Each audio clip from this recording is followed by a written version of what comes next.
dadka dalalka aynu idaacadda ka dhageysano ee Yurub leh ee Maraykan leh iyo inagu isku si uma wada naalo isku dhaqan ma nihin isku dhaqaale ma nihin sidaynu bulshadeenu u dhaqantiyo toodu waa kala jaad inagu maanta ma oran karno dadka waynu xidhaynaa oo guryahan ku xidhaynaa ma oran karno waayo duruufteenu inooma ogola kolka hore bulshadeenu sida u nooshahay waa dad wada isku xidhan qoys ahaan oo guri ku wada nool oo meel wax ku wada cunaa oon kala maarmi karin iyagu waxay u noolaayeen qof ay dowladdu ka wakiil tahay ma oran karno meel walba waanu xidhaynaa waayo haddii aynu dadka xidhno marka hore dadkii xidhnaa guryo nin walba qof gaar loogu xidho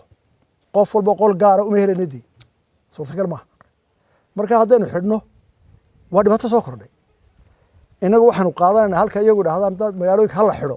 inagu waxaanu qaadanaynaa aynu dhibaatada yarayno dhibaatada aynu yarayno u jeedsanayna maadaama aan suurtagal noo ahayn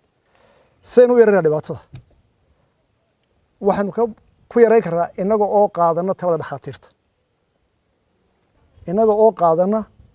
talada dhakhaatiirta intii suurtagalaba in la kala fogaado